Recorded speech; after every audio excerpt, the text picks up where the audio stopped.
Je peux faire mes exercices de respiration, du froid, de l'entraînement physique, de façon mécanique. Je vais avoir un résultat physique. Je ne vais pas changer. Je vais être toujours le même. Ou alors, on peut les faire avec la conscience, être présent, observer, c'est rendre compte des choses. Alors là, ça nous transforme. Merci beaucoup pour ce que tu partages là, c'est vraiment puissant. Monsieur Léo, C'est Stell. bienvenue au dojo. Merci. Plaisir de se retrouver pour discuter. Merci pour l'accueil. Dans ton espace sacré à Paris, on peut dire ça. On peut dire sacré, on peut dire secret. Secret.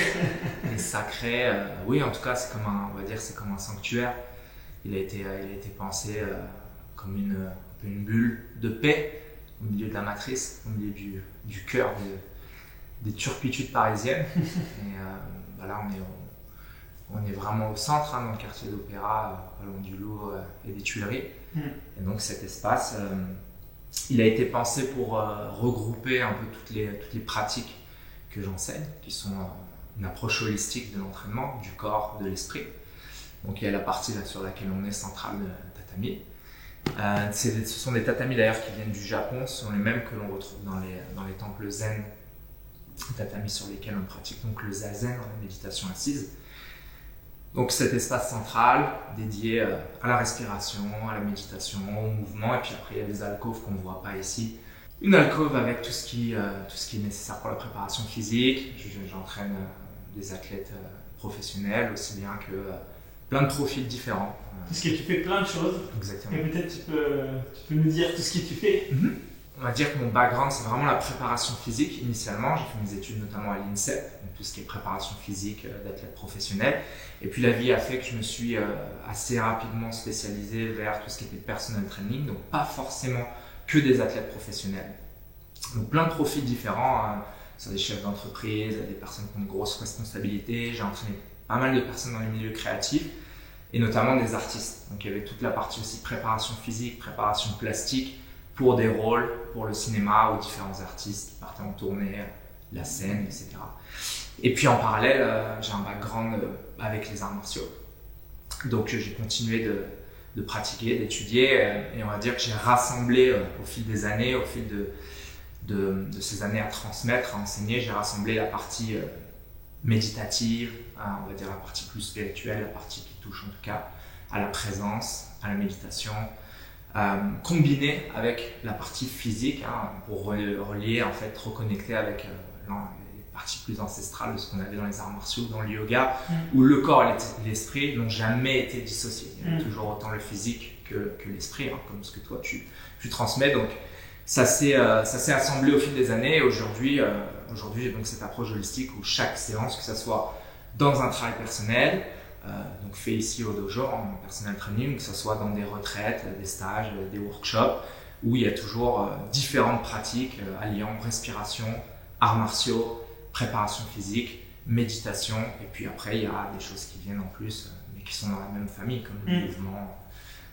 On reconstruit une approche globale Exactement. Entre Orient et Occident. C'est exactement ça. On prend ces clés pour en fait reconstruire avec peut-être un langage moderne et notre approche qui puisse nous parler aujourd'hui dans ces temps qui sont différents, c'est qui existait déjà et qui était déjà fait et qui était déjà rassemblé aussi. Quand on investigue et quand on creuse, on s'aperçoit que toi et moi, nous avons cette tendance à vouloir rassembler les choses pour avoir une approche complète et finalement, il était déjà là. Toujours là.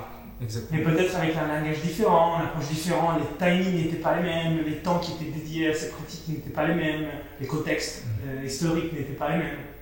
Et donc c'est comme si pour nous n'existait pas. On ne peut pas l'intégrer. Et donc on essaye, avec notre chemin à soi, de les recréer avec notre couleur, avec notre énergie.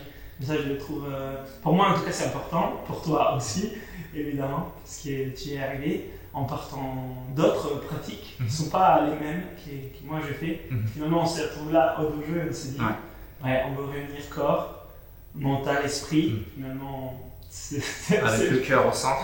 Avec le cœur. Finalement, c'est ce qu'ils nous ont toujours dit dans tous les arts martiaux, dans toutes les disciplines philosophiques, spirituelles ou pratiques comme le yoga, comme le bouddhisme, comme Voilà. Et toi, du coup, c'était quoi les pratiques sur quelle voie tu t'es mis? Plusieurs voies, parce que tu m'avais parlé des arts martiaux, lesquels, et puis aussi des pratiques spirituelles, de ta famille notamment, qui t'a transmis quand tu étais tout petit, tu baignais déjà dans un environnement plus oriental, si on peut dire, moi en français, moi c'était italien. Ouais. Voilà. Tu peux me dire ça? Ouais. Alors déjà, je voudrais complètement souligner ce que tu as dit, qui est vraiment, je trouve, assez essentiel, c'est qu'effectivement, on n'a rien inventé. Et ça, c'est quelque chose que je tâche toujours de rappeler, en tout cas, c'est que moi, personnellement, je n'ai absolument rien à inventer. Hein. C'est des choses qui sont là, qui proviennent de temps reculés. Et finalement, c'est comme si on s'inscrit dans une chaîne de transmission. On se positionne comme des éléments de transmission, voilà, des maillons d'une chaîne exactement, où on tâche d'étudier certaines pratiques, d'aller profondément, d'incarner aussi ce que l'on prône. Et comme tu l'as très bien dit, c'était de retrouver en fait comment de manière contemporaine, actuelle, on va pouvoir faire passer ces pratiques, les rendre accessibles en fait à tous, et surtout qu'elles puissent apporter des choses concrètes dans le bien-être et dans la conscience. Au sens et dans l'être, voilà. Et dans l'être. Du bien de l'être. Azabov sous bilo. Donc c'est exactement, je pense que c'est pour ça aussi qu'on se retrouve, c'est exactement ces lignées communes. Et finalement, donc oui, moi j'ai eu la chance d'avoir une éducation, bien qu'étant en Occident, donc en France, avoir quand même eu des influences de par ma mère qui pratique toujours la méditation transcendantale, donc un certain type de méditation popularisée par Maharishi. Une grand-mère qui m'a élevé aussi en partie, qui elle était dans le tai chi, donc elle avait cette pratique du tai chi, donc l'art martial plutôt interne, la respiration associée, la méditation en mouvement. Donc déjà ces influences de ma mère et de ma grand-mère, et la chance d'avoir un père qui m'a mis donc sur un tatami au dojo à l'âge de 4 ans. Et j'ai commencé avec le judo. Ouais. Donc j'ai commencé avec le judo, et puis après plusieurs arts, japonais, judo, karaté, après taekwondo. Et finalement, j'ai passé beaucoup plus de temps dans la pratique de la boxe pied-point, donc la boxe française. Mais j'ai eu la chance d'avoir un sensei, Yacine Bouaessa, qui est champion du monde de boxe française, mais qui a une approche en fait très très martiale de cet art. Et donc, il y avait une transmission, bien qu'étant une boxe, donc plutôt un sport de combat, très dans la notion corps-esprit, présence dans le mouvement. Donc vraiment assez atypique par rapport à ce qu'on trouve en général en boxe. Et puis après, j'ai fait pas mal de temps donc, dans ces pratiques, la compétition, etc. Et puis après, j'ai commencé à pratiquer de plus en plus de styles, justement pour pouvoir me nourrir de différents mouvements, que ce soit le jiu-jitsu, la lutte, via le MMA en fait. Tu as fait plein de pratiques liées à la confrontation à l'adversaire, au combat. Ouais. Mais pour finalement en fait réaliser que, selon ma perception, encore une fois, la maîtrise de l'art martial, c'est tout sauf le combat, c'est tout sauf la violence quelque part. C'est justement de trouver comment confronter l'opposition et l'adversité, mais en vue d'aller vers quelque chose de conscient, de pacifique. Évidemment, la méditation était aussi une des pratiques que j'ai maintenue, inspirée de par ma mère, mais pas mal de recherches aussi en allant en Asie, en allant dans les temples bouddhistes, en allant dans les ashrams. Et finalement, la partie méditative, elle a toujours été associée aussi à la partie physique.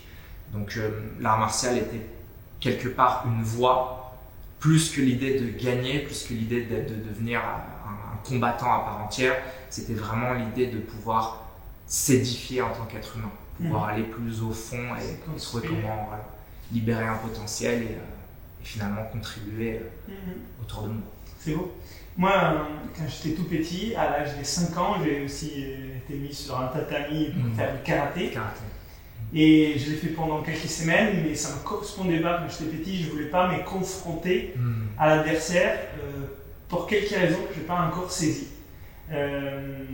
L'idée de la confrontation physique à l'autre, ça ne m'intéressait pas. Du coup, j'ai commencé la gymnastique artistique, qui a été quelque chose qui m'a beaucoup édifié comme individu, la construction du caractère par la gymnastique, la maîtrise du tempérament pour enfin devenir une personnalité construite. Encore faut-il la transcender, cette personnalité. Ça m'a beaucoup aidé. Mais la confrontation sur les arts martiaux, ça a été évité. Puis à un certain moment, je me suis trouvé à faire le Kung Fu Shaolin.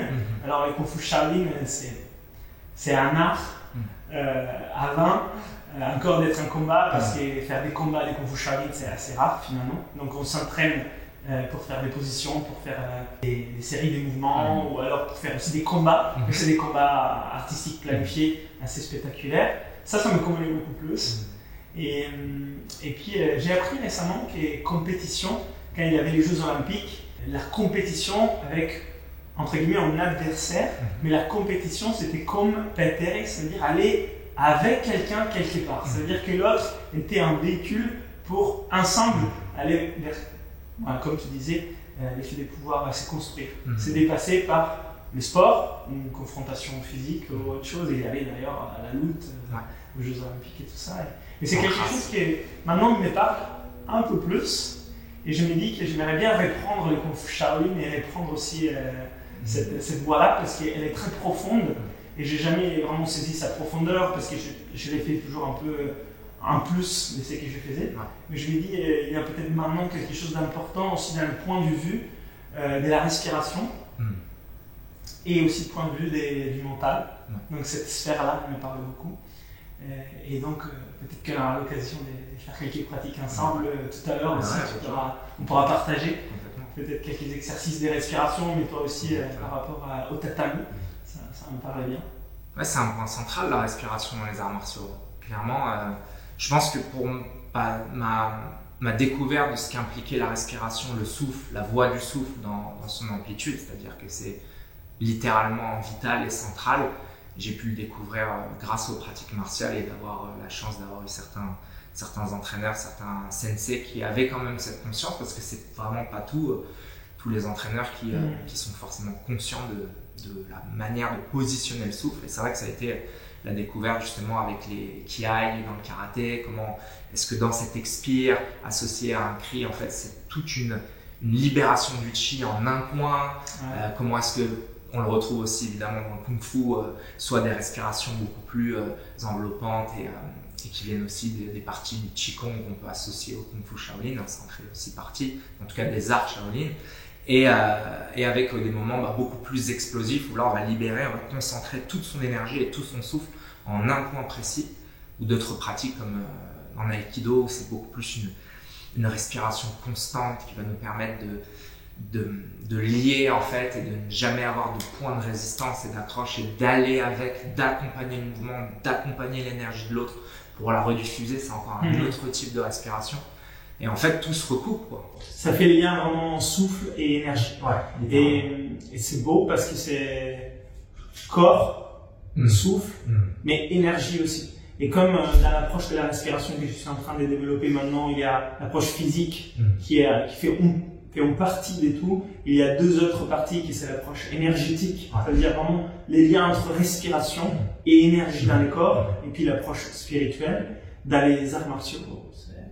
C'est vrai que c'est totalement là-dedans.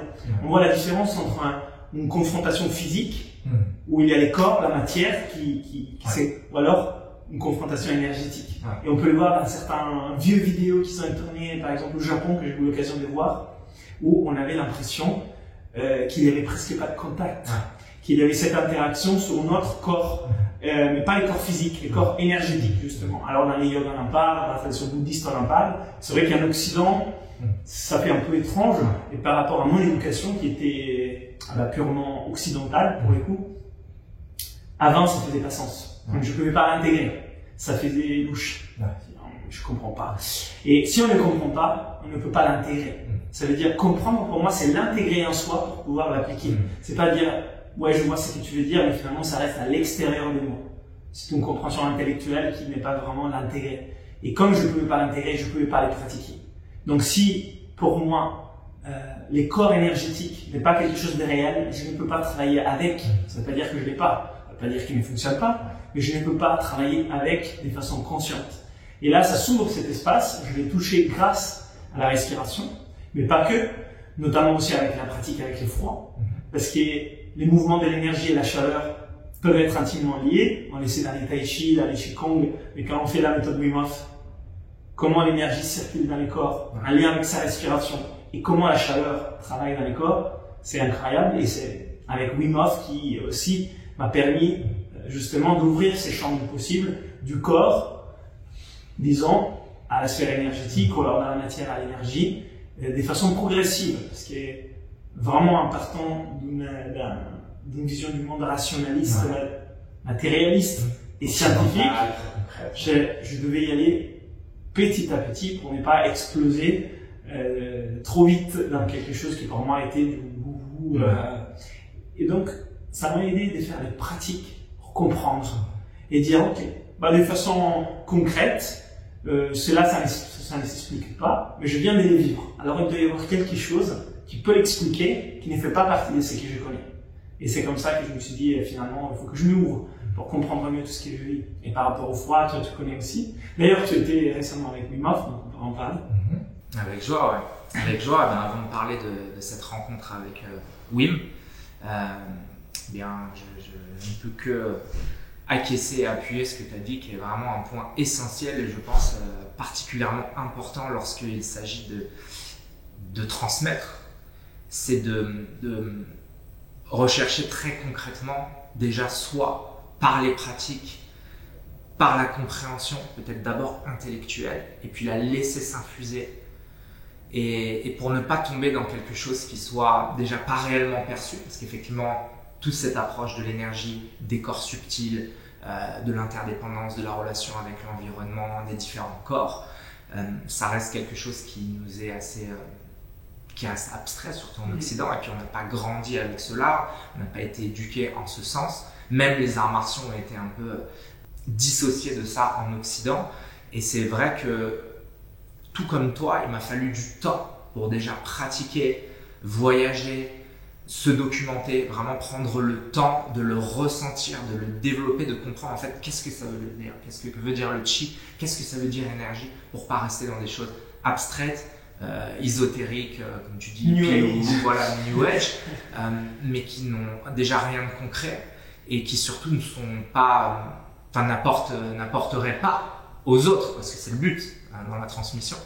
Donc ça a été comme toi, ça a été de longues années de pratique, de recherche, avec des moments beaucoup plus forts d'insight par certains moments en allant loin dans les arts martiaux ou dans la méditation ou dans la respiration, ou alors avec les plantes médecines, on pourra aussi en parler, en état de conscience modifié. Mais il y a eu beaucoup de documentation, d'études, de lecture de rapports de la science, des apports de la physique quantique, de la neuroscience. Et ça a été réellement le rassemblement, l'association de tous ces éléments qui m'ont permis aussi d'en toucher une substance concrète et de trouver la manière pertinente de le transmettre. Mais effectivement, ça nécessite beaucoup de sérieux parce que c'est des domaines dans lesquels on peut vite tomber dans voilà ce qu'on disait, tu vois, un peu un ésotérique. Alors, des raccourcis aussi des fois, on ne les fait pas exprès, mais je pense que moi, je peux faire des raccourcis des fois. Si je voyais des liens, je faisais des liens qui n'étaient pas forcément si directs que ça, et donc je simplifiais, je peux analyser certaines choses pour essayer de l'expliquer ou de les comprendre moi-même. Des fois, on peut faire des raccourcis, et effectivement, après, on peut sembler parler des choses qui sont un peu New Age, pas forcément je parle encore vraiment de cette partie du monde. C'est très important de pouvoir être sérieux dans cette approche, parce que sinon on ne peut pas l'utiliser. Deux, on ne peut pas en parler sans être considéré tout de suite comme quelqu'un qui a perdu ses fondements sectaires ou d'illuminé, ou juste un peu déconnecté de la réalité, comme si la réalité c'était ce qu'on touche, et ce qu'on ne touche pas, l'invisible, ne serait pas de la réalité. Et comme moi j'ai grandi comme ça, je comprends totalement cette vision, qui je juge pas, et donc si on veut échanger avec quelqu'un aussi qui se positionne comme ça, on a besoin de ne pas faire des raccourcis un peu aériens, parce que sinon effectivement si je parle des respirations et c'est l'énergie qui circule et on parle que de ça, ça pourrait rien vouloir dire aussi. Donc les deux extrêmes, disons, sont deux extrêmes. Comment on nie les deux? Parce qu'il y en a encore, c'est quand même de la matière, pas les négliger, mais on a aussi des choses qui ne sont pas de l'ordre de la matière dans les corps. Alors certains parlent des consciences, d'autres d'énergie, d'autres ils ont des termes différents. Comment on peut parler des deux et surtout les unifier avec une logique d'union? Et moi je sais qu'il y a un de mes écueils, c'est de vouloir séparer certaines choses et de ne pas faire des liens des fois. Donc c'est pour ça que quand j'arrive à faire des liens, voilà, je les fais tout de suite. C'est peut-être pas un vrai lien, ça.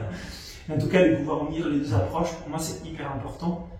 Surtout que je suis de plus en plus persuadé que l'univers est mental. Ça veut dire qu'il y a quelque chose qui a une force très grande, qui a de l'ordre des lois, des concepts qui sont abstraits de l'univers du mental. Et cet univers du mental agit aussi sur les champs des émotions, des sentiments élevés, qui on sait qu'aujourd'hui n'est pas juste quelque chose d'abstrait, mais qui agit vraiment sur les corps. Et donc par ces biais-là, elle arrive à toucher jusqu'au corps, jusqu'à la matière. C'est ce qu'on appelle aussi du haut vers les bas, si tu veux.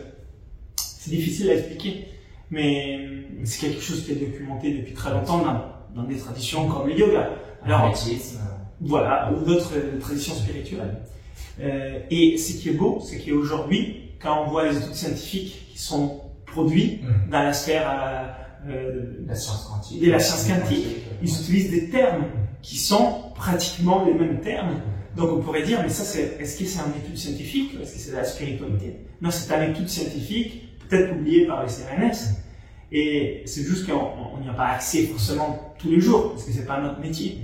Mais ceux qui s'occupent de la conscience, ceux qui s'occupent des lois fondamentales de la nature, l'astronomie, pardon, eux, ils doivent utiliser ça pour comprendre l'univers. Donc ça me passionne et c'est aussi quelque chose que j'ai fait, que toi tu fais aussi, comment on intègre tout ça avec les enseignements, la spiritualité, la philosophie et les pratiques à la vie de tous les jours. Parce que toi tu es un pratiquant, on le voit, tu incarnes, pour moi c'est important aussi.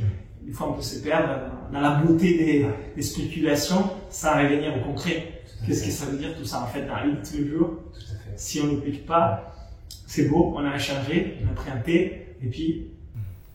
Comment est-ce que ça s'incarne? Comment est-ce qu'on l'amène dans cette dimension? Comment est-ce qu'on le manifeste finalement? Et c'est vrai que tu as déployé un peu là, tous les spectres qui sont, je pense, très intéressants d'étudier, de remettre en question en permanence, d'approfondir la philosophie, la science, les enseignements de sagesse ancestrale, spiritualité, courant spirituel. Mais finalement, il n'y a évidemment pas de frontières. Et finalement, c'est aussi une création de l'esprit humain, de la pensée, de l'intellect humain, ces différents domaines, aussi abyssaux soient-ils, aussi profonds et interminables, et ils nous permettent justement de comprendre et de percevoir que finalement, il n'y a aucune distanciation, il n'y a aucune séparation entre ces différents domaines, et que la physique quantique, par exemple, les neurosciences, eh bien, rejoignent complètement, comme tu l'as dit, ce qui était dit dans le bouddhisme, dans le taoïsme. Quand on parle d'interdépendance, on va parler d'intrication quantique dans la physique quantique, l'impermanence dans le bouddhisme, on va le retrouver aussi au niveau de la physique quantique, des neurosciences, le mouvement de la conscience, quelque chose aussi d'observable dans la matière, je veux dire. Et c'est passionnant, c'est fascinant, et c'est indispensable, je pense, de se laisser l'espace de continuer d'être un chercheur, de continuer d'être un élève et un étudiant de ces différents domaines tout au long de nos cheminements pour pouvoir après trouver le moyen de le retranscrire et de le transmettre. En tant que pédagogue, en tant qu'enseignant, c'est des choses dans lesquelles on baigne en permanence. Et c'est pratique aussi. Et c'est pratique. Ça s'incarne dans le geste, ça s'incarne dans la présence physique. Et en fait, après, que ça soit du yoga ou même un sparring d'arts martiaux, finalement, on expérimente en conscience, on incarne aussi bien la philosophie que la physique, que la métaphysique. Une fois qu'on arrive à creuser et à séparer en fait l'apparente distance entre la partie théorique et la partie pratique, on réalise que n'importe quel mouvement est une méditation, est une respiration, est une étude subtile de l'énergie, et en fait qu'il n'y a plus de différence, il n'y a plus de séparation entre ce qu'on appelle domaine physique et domaine de l'esprit, domaine mental, spirituel. Tout à fait. Et il a fait la preuve du temps. Donc ça veut dire que même si avec un langage peut-être différent et une naissance dans un contexte historique différent, il a fait la preuve du temps. Ça veut dire qu'il est utile pour l'homme sur la Terre. Et ça, moi, je le trouve fascinant parce qu'on retrouve des pratiques millénaires qu'on peut réutiliser aujourd'hui. Et des fois, on a l'impression que c'est peut-être abstrait, ce qu'ils ont dit, c'est philosophique. On dit, bah oui, donc c'est juste intellectuel. Et quand on voit qu'est-ce que ça veut dire, ça peut être extrêmement pratique.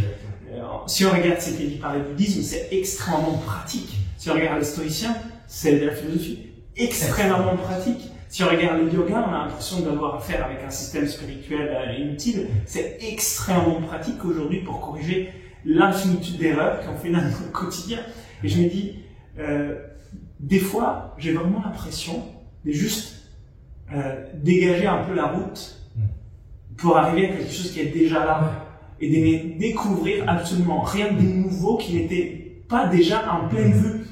Elle était déjà en plein vue. C'est juste que je ne le voyais pas parce que mon chemin était bloqué. Donc la seule chose que je fais, c'est que je dégage un peu le chemin pour le voir, mais il était déjà là et je me dis, mais en fait, c'était toujours là. C'était moi qui n'étais pas encore arrivé. C'était pas la chose qui n'était pas encore arrivée. Et ça, je le trouve juste incroyable. Dans ce grand paradoxe, tu l'as dit très justement, dégager le chemin, créer de l'espace en soi, dans son corps, dans son esprit pour permettre à ces sagesses, à ces pratiques de s'infuser finalement à travers nous. Et on en revient à cette notion d'être un maillon de la chaîne. Et c'est comme si on passait une vie à désapprendre, à déconditionner, à défricher tout le conformisme, les formatages, pour redécouvrir ce que l'on savait peut-être en s'incarnant, en venant au monde, ne serait-ce que dans l'état de présence, le fait d'être pleinement là, ici et maintenant, un peu comme ce regard de l'enfant qui a une perception directe de son environnement, qui redécouvre dans l'instant sans passer par un soi forcément identifié avec un conditionnement qui le sépare de son environnement et qui le coupe de l'instant présent et donc de son potentiel d'expression. On doit se délester, on doit se nettoyer, régénérer au quotidien, rafraîchir. Tu sais, dans les zen, je pense, ils disent, il y a l'histoire du disciple qui cherche le grand maître du temple et qui n'est pas reçu, et puis enfin un jour il est reçu et il dit, est-ce que tu peux m'apprendre? Et il dit, oui, on va prendre un thé. Et puis il commence à verser, il remplit la tasse de thé, et puis il continue à verser, et c'est en train de déborder. Et le disciple dit, mais qu'est-ce que vous faites? Vous voyez pas que c'est en train de déborder? Et il lui dit, c'est la même chose, tu me demandes de t'apprendre, mais t'es déjà plein. Qu'est-ce que tu veux que je t'apprenne? D'abord, il faut que tu enlèves tout ce qui est, tu sais déjà. Et moi, là, ce moment-là, ça me parlait énormément, parce que j'observe que mon obstacle principal à l'apprentissage des nouvelles choses, c'est pas les nouvelles choses, c'est que je n'ai pas d'espace pour les accueillir, parce que j'ai d'autres choses à la place. Et donc, je dois faire un choix. Je ne peux pas avoir les deux. Je dois choisir la vieille ou la nouvelle, parce que la nouvelle va remplacer l'ancienne, ou l'ancienne va prendre la place de la nouvelle. Mais ça fait peur, parce que c'est un changement. Donc c'est une petite mort à soi, de quelque chose de vieux qu'on ne veut plus être. Mais on doit s'imaginer être autre pour avoir le courage de délester quelque chose d'ancien pour devenir autre et faire la place au nouveau. Et toute cette purification, entre guillemets, ces nettoyages, ces balayages à l'intérieur de la pièce, ces rangements des affaires pour faire entrer un autre meuble, un autre piano, un autre canapé dans l'espace, nécessite d'avoir fait cet espace et donc d'avoir peut-être jeté des vieilles choses qui n'étaient plus opportunes. Et ça, dans le monde du mental, ça veut dire que mon mental est encombré, je dois le libérer de certaines croyances limitantes, de certaines visions du monde anciennes, de certaines limites que je me pose. Des traumatismes passés. Des traumatismes, de certaines émotions négatives, de certaines boucles des pensées négatives. C'est exactement comme faire de l'espace sur son ordinateur et enlever certains vieux programmes qui prennent de la place et qui n'ont plus besoin pour en mettre un nouveau. C'est une mise à jour, mais ça fait peur parce qu'on a peur de perdre quelque chose. Et là, moi, je suis totalement là-dedans, dans cette étape de pouvoir, acquérir une nouvelle vision pour aller plus loin, aller un cran plus loin par rapport à tout ce que j'ai fait. Et je partage là ici dans cette vidéo, c'est une étape challengeante, parce que tu dis, et si je perds ça, si je ne vois plus les choses de cette façon, qui suis-je? Ça nous porte à la question de découvrir notre identité profonde, ou alors déployer notre potentiel, pour le dire autrement, ce qui est extrêmement beau, ce qui fait extrêmement peur, parce que ça nous met aussi en place dans le monde, dans cette transmission, ce rôle, quel est mon rôle, quelle est ma mission. Parce qu'une fois qu'on sait qui on est, on doit aussi accepter sa place dans le monde. Et c'est beaucoup plus simple de ne pas avoir posé la question qui suis-je, quelle est ma mission, et juste être pris dans les habitudes mécaniques du quotidien dans lesquelles la société nous place de façon très précise, magistrale, sans qu'on s'en aperçoit, pour finalement avoir passé notre vie à faire des choses qu'on n'a pas choisi de faire. Et à ce moment-là, moi je me trouve là-dedans, je l'ai déjà entamé depuis un moment, et c'était notamment grâce à la pratique de la méthode Wim Hof et Wim, mais notamment à l'étude de la philosophie, où on se trouve dans une situation où on doit s'émanciper de quelque chose qui est en place dans lequel on était, qui n'était pas méchant, qui n'était pas mauvais, qui n'était pas contre nous, mais qui n'était pas là pour nous.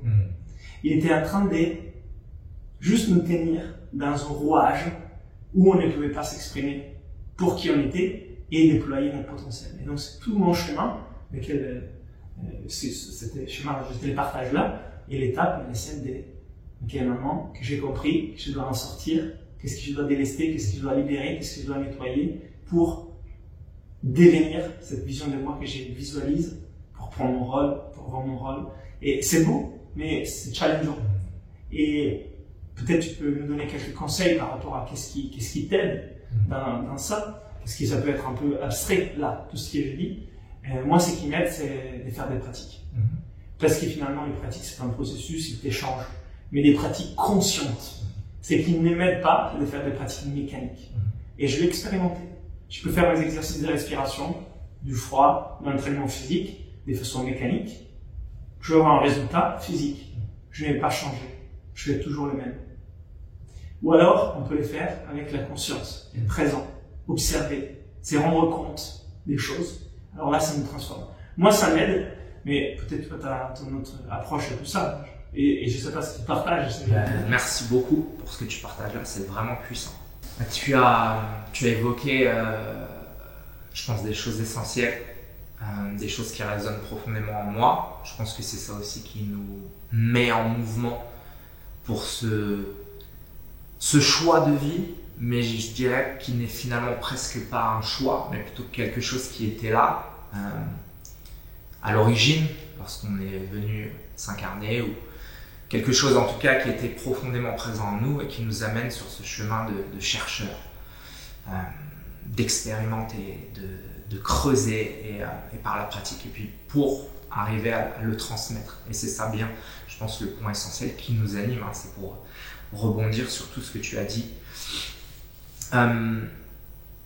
Tu parles de pratique consciente et que finalement c'est cela qui te permet un peu de transmuter, d'être cet alchimiste qui, de choses qui pourraient paraître impalpables, non manifestées, arrive à en faire la transmission, à le transmuter déjà en toi et dans cette dimension physique pour après le partager, comme finalement on le fait là, on est capable d'en parler, de l'évoquer parce que c'est des choses que nous expérimentons quotidiennement. Ça a été très, très similaire pour ma part. Ça a d'abord été beaucoup de physicalité, beaucoup d'entraînement, beaucoup de mouvements, beaucoup de renforcement du corps, sans y trouver forcément la profondeur. Et puis de l'autre côté, avec les pratiques de la méditation, commencer à plonger dans ces espaces, dans ces moments de conscience, au-delà du penseur, au-delà d'un moi identifié à sa vie, à son éducation, à son conditionnement. Et finalement, le lien s'est établi, étayé, enrichi par les lectures. On en revient à la philosophie, on en revient aux enseignements. Et après, ça a été une grande partie de ce qui m'a permis finalement de le ressentir, de l'incarner, d'être cette conscience qui est, je l'espère, dans un mouvement, comme disait Varela, nous sommes un processus, dans un mouvement naturel, dans son expression naturelle, c'était de le transmettre. Donc ça a été quelque chose d'assez essentiel, c'était de me dire si je vais transmettre quelque chose, je me dois de le ressentir, de le comprendre jusqu'au fond de mon cœur, sinon je ne suis pas intègre dans ma transmission. Et je pense que ça a été un des points essentiels, ça a été de pouvoir le transmettre avec sérieux et conscience. Donc je pense que c'était un peu ce triptyque, ça fait maintenant 16 ans que j'entraîne, c'était un peu ce triptyque entre la pratique personnelle et la recherche personnelle, et après la manière de le transmuter pour le faire passer à quelqu'un d'autre. Donc c'est vraiment des points essentiels au quotidien qui créent cette dynamique, je pense, de travail finalement fondamental sur soi. Et après, tout ce que tu as dit, je pense, est infiniment important de souligner et de redire c'est des choses, je pense qu'on ne le dira jamais assez. C'est d'acquérir cette liberté, cette autonomie de la pensée, comme le dit notre ami Pierre Dufresne, cette autonomie de la pensée, mais cette autonomie aussi du corps, de savoir prendre soin de ce temple de l'âme, d'avoir au moins quelques principes fondamentaux sur l'hygiène de vie, comprendre vraiment ce que ça veut dire, se régénérer par le sommeil, par l'alimentation, être au contact de la lumière naturelle, le mouvement. Alors qu'est-ce que ça implique le mouvement? Ça peut être un sport ou un autre, mais aussi avoir une compréhension plus fine de ce corps et du fait qu'il est fait pour se mouvoir, qu'il est fait pour bouger, qu'il est fait pour interagir avec les autres. Et de la partie plus spirituelle, plus de l'ordre de l'esprit, les principes de s'émanciper, d'en finir avec le conditionnement et la dépendance, comme tu le disais très justement, à nos schémas limitants, à nos conditionnements, au conditionnement de la société, de l'éducation. Tout n'est pas mauvais, tout n'est pas à rejeter, mais petit à petit, c'est ce travail d'être vraiment conscient et ressentir au fond de son cœur que l'on est venu peut-être pour une grande œuvre, pour un grand travail, et ce travail, ce serait cette matière que nous sommes, cet être humain, cet individu qui a cette capacité de se libérer et de rentrer dans un état de conscience qui s'inscrit, on l'espère, dans une évolution commune, de réaliser notre interdépendance et de comprendre que le travail que l'on fait sur nous, sur nos émotions, sur nos corps, sur nos esprits, c'est profitable aux gens que nous aimons déjà, nos premiers cercles, qui sont à nos parents, notre famille, nos enfants, nos amis, nos proches, et que c'est quelque chose qui rayonne. Et c'est comme une responsabilité aussi individuelle de vraiment ressentir, et nous avons tous des épreuves, nous sommes plus ou moins égaux face aux circonstances de vie, il y a des vies beaucoup plus difficiles, mais en tout cas, comme nous qui avons l'infinie chance et le luxe quelque part de pouvoir travailler sur cette matière que nous sommes en tant qu'être humain, de réaliser, de ressentir que nous sommes tous liés et que c'est une responsabilité et un travail quotidien de prendre soin de nous, de prendre soin de nos corps, de prendre soin de nos esprits, d'aller vers cet état de paix, d'amour, de vibration haute, de gratitude, que c'est quelque chose qui rayonne et que si nous le plaçons de manière centrale dans nos existences, déjà ça transforme complètement notre manière de vivre et d'être dans ce passage éphémère et merveilleux qu'est la vie, mais c'est aussi ce qui va contribuer et ce qui va en fait nous permettre d'incarner des compréhensions fondamentales que nous évoquions tout à l'heure, comme l'interdépendance, le fait que nous sommes cette conscience collective qui créons notre réalité. Et on le voit aujourd'hui, il y a tellement de violence, tellement de guerre, tellement de division. Nous sommes tous responsables. Personne n'est extérieur à la situation globale de la Terre. Et de réaliser ça, je pense que c'est une manière aussi de comprendre et de s'inscrire en fait dans un chemin de vie qui est en cohérence avec le monde que nous aimerions vouloir, que nous aimerions voir être. Donc créer ce monde, c'est déjà se créer soi, se recréer, se régénérer, se libérer de tous les schémas limitants, de tous les traumas, de toute la violence, la division, les conditionnements qui nous ont tous séparés pour en revenir à cette expression de ce que nous pourrions faire en tant qu'être humain. Et ça, c'est vraiment quelque chose qui est plus grand que nous tous, mais qui paradoxalement est ce que nous sommes tous.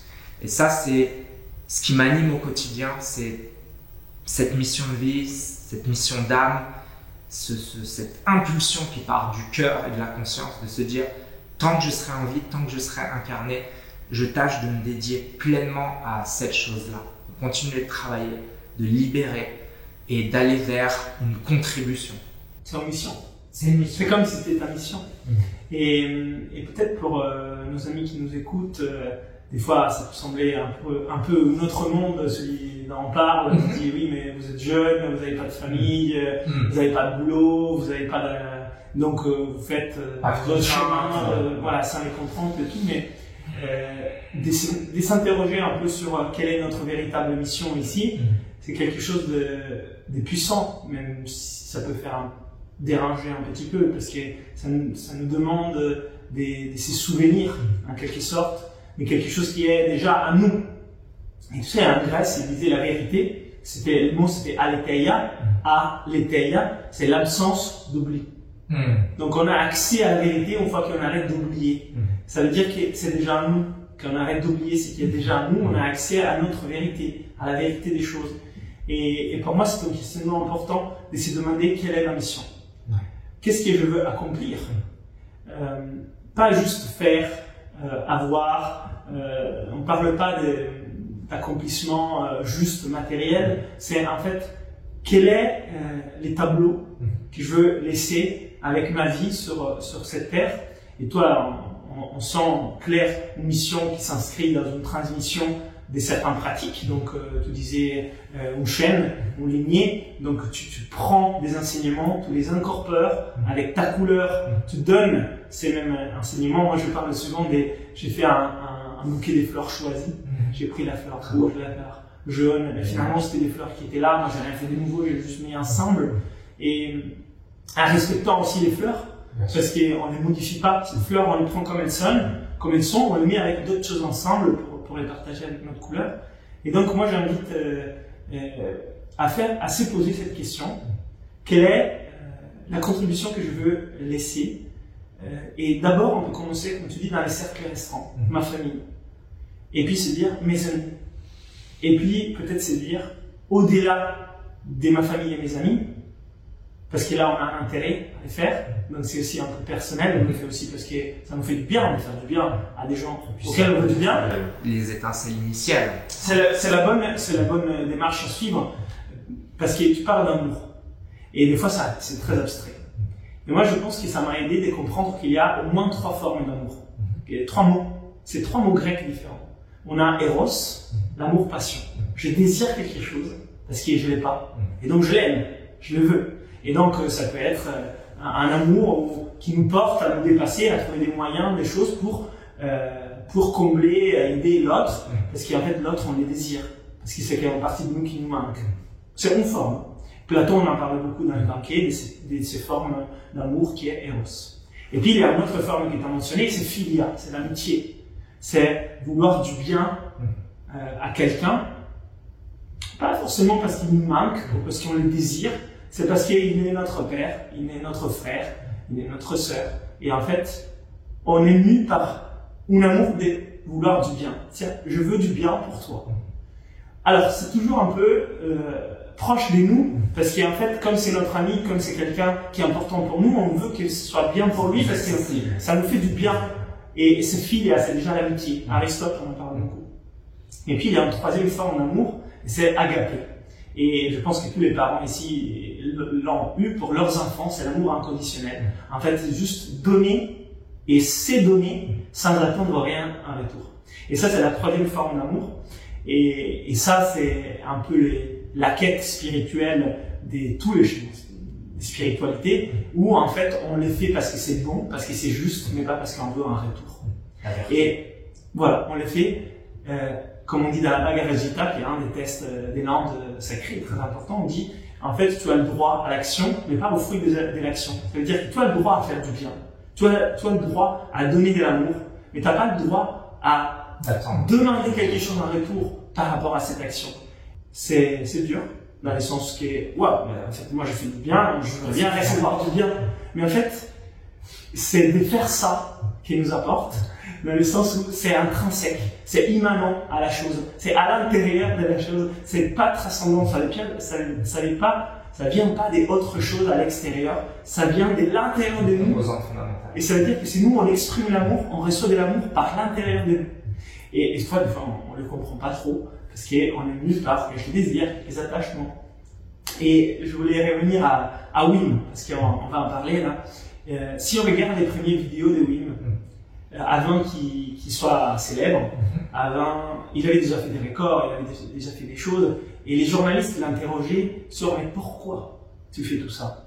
Pourquoi tu fais ces bains froids? Pourquoi tu fais ces respirations? Pourquoi tu fais tes records? Pourquoi tu risques ta vie? Et en fait, pour ceux qui connaissent l'histoire de Wim, il a traversé une crise très forte dans sa vie, où je pense qu'il s'est questionné par rapport à l'amour. Il s'est questionné par rapport à l'amour dans un couple, dans une famille, mais dans le monde. Et la place que cet amour a dans les relations entre les hommes. Comme on dit aujourd'hui, il y a des guerres. Ça veut dire qu'on va anéantir l'autre, on va les détruire. Et là, il n'y a pas d'amour. Et oui, mais il s'est beaucoup questionné par rapport à ça. Il a toujours aussi aimé les disciplines orientales. C'est sûr qu'il y a quelque chose qui fait partie de lui. Et donc, aujourd'hui, le message de la méthode Wim Hof, c'est sortir de son confort, devenir plus résilient, plus fort, plus instanté, plus heureux. On pourrait dire que c'est un peu égoïste comme message. Il est bon, il est nécessaire, il est juste, mais il est un peu égoïste. Mais si on veut, avant, ce qu'il disait Wim, c'était pour rayonner de l'amour.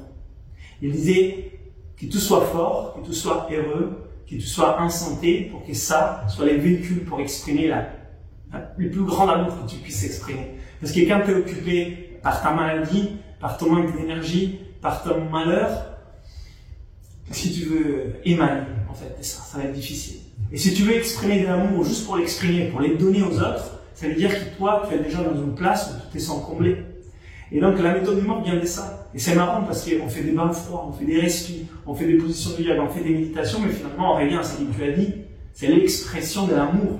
Alors, franchement, si quelqu'un m'avait dit ça quand j'avais 18 ans, j'aurais dit, bon, laisse tomber, ça m'intéresse pas. Parce que l'amour, moi, je suis plutôt la discipline, la volonté, l'accomplissement, le dépassement des soi. Mais l'amour, c'est le bisounours. C'est dans un couple, l'amour, c'est la sensiblerie, bien sûr. Quelle est la force de l'amour? Je veux dire, c'est la volonté. En fait, c'est très puissant. Et c'est totalement lié à la volonté, totalement lié à la discipline.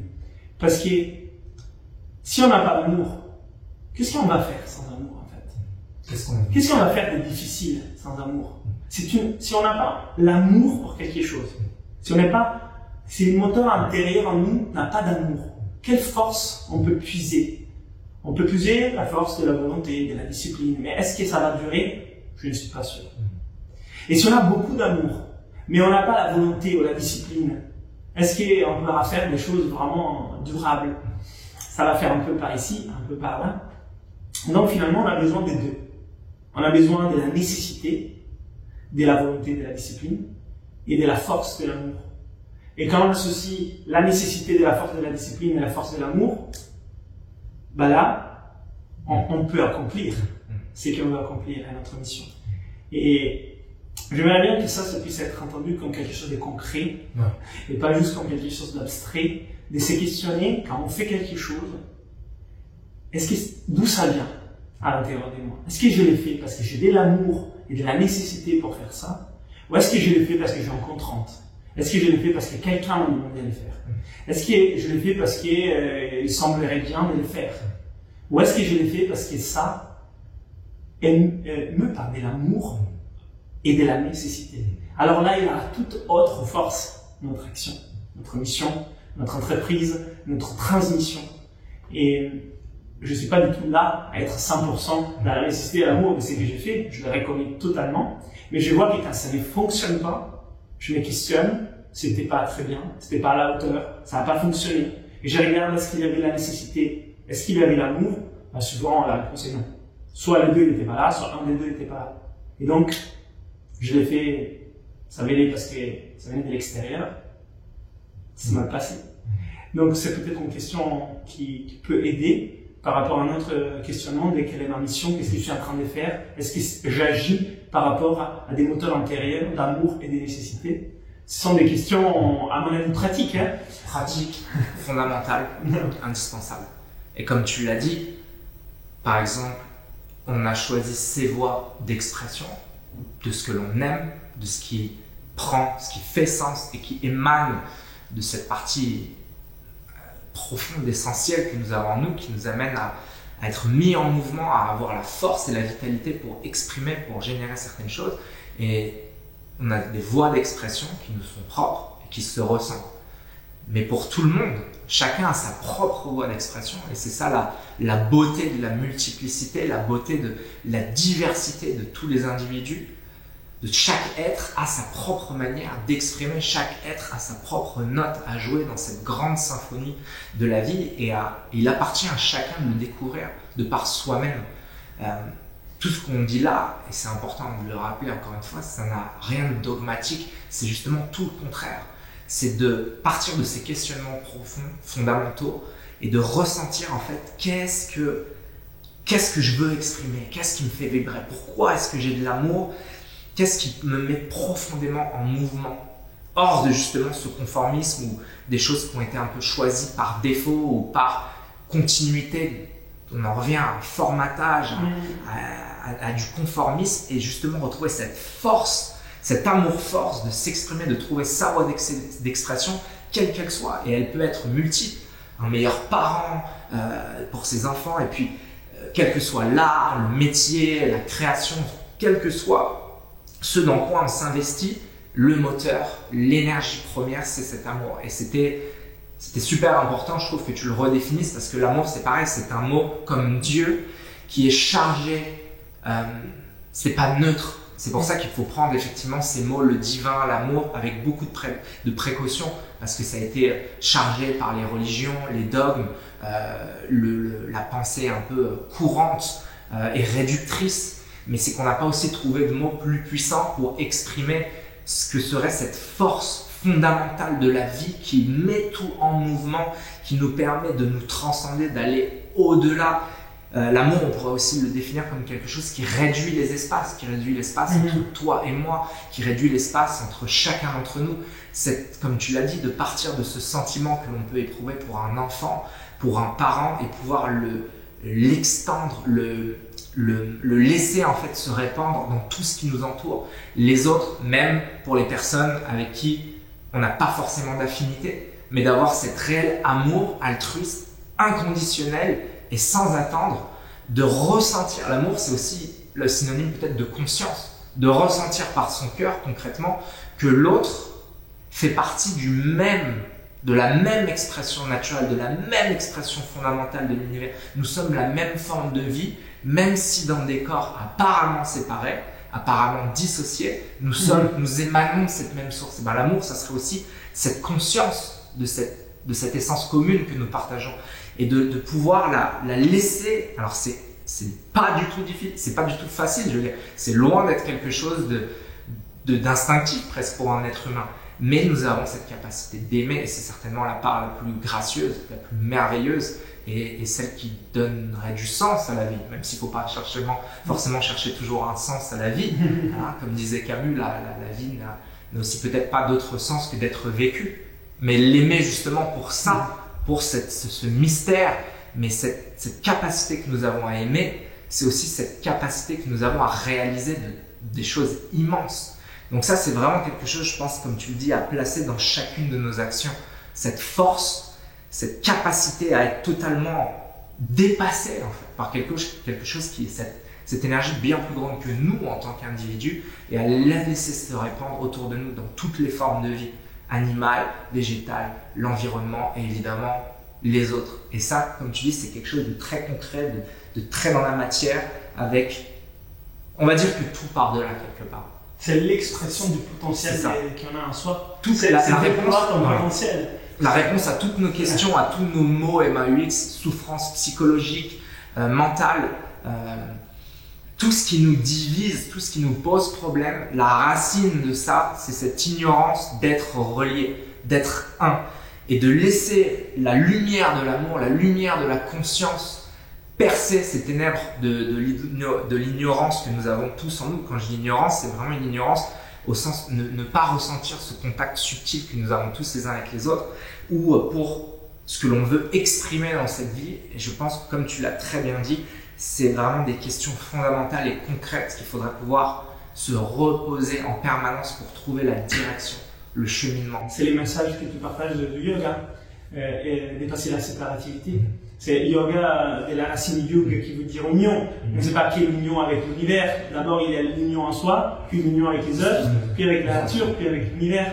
Donc, dépasser la séparativité, c'est quelque chose d'important. Et pour dépasser cette séparativité, il faut être capable de faire des liens. Et pour être capable de faire des liens entre les choses, c'est une autre chose essentielle sur laquelle vient de s'épancher, c'est l'intelligence. L'intelligence, c'est être capable de faire des liens entre les choses, de les mettre en relation, voir qu'est-ce qu'il y a en commun. Et là, on vient de définir, à mon sens, ce qui est notre véritable identité et notre véritable potentiel, qui est ce qui m'anime à moi. Déploie ton potentiel, inspire, déploie ton potentiel. On a les festivals du potentiel humain où on était ensemble, on parle beaucoup des potentiels aujourd'hui, et des fois on se dit, mais qu'est-ce qui est ce potentiel? Et en fait, ces potentiels, c'est être véritablement soi, au-delà de toutes les petites barrières qu'on peut trouver. Ça veut dire qu'on a des forces intérieures qui nous permettent de dépasser. On a parlé de la volonté, on a parlé de l'amour, et maintenant on y met de l'intelligence. Et moi, je pense que quand on est capable d'élever notre conscience et être dans un état où on peut exprimer de l'amour, déployer de la volonté et être intelligent par rapport au lien qu'il y a dans les choses, bah effectivement, c'est à ces moments-là où on se questionne comment je vis avec l'autre, et la réponse est il n'y a pas d'autre. Et quand on arrive à se dire il n'y a pas d'autre, on regarde vraiment les gens dans le métro d'une autre façon. Alors, en fait, quand on est dans le métro, si vous posez la question comment j'ai réagi face à l'autre, et on se dit il n'y a pas d'autre, ok, ça change totalement ma vision du monde. Totalement. Alors je ne suis pas là, mais je me donne quand même cet axe que tu viens de partager, et pour moi c'est important. Et quand quelqu'un l'incarne, on les voit, on les ressent. Alors on voit qu'il est au service des autres. Par exemple, tu étais avec Wim il y a quelques jours, et moi je passais beaucoup de temps avec Wim avant. J'avais l'impression que Wim, il était là pour les autres, en donnant de sa présence, de son être pour les autres. À chaque fois, même dans des moments où je me disais waouh, mais comment il fait? C'est comme si lui, il s'oubliait soi-même. Et des fois, vraiment, je pense qu'il est capable de s'oublier soi-même pour être l'autre. Tu as eu aussi cette expérience? Ouais, complètement. Et on avait parlé de lui parce que toi, tu le connais depuis des années. Tu fais partie de ce mouvement qu'il a mis en place, et tu fais partie des personnes qui transmettent à ses côtés. Et tu m'avais parlé justement un peu de cette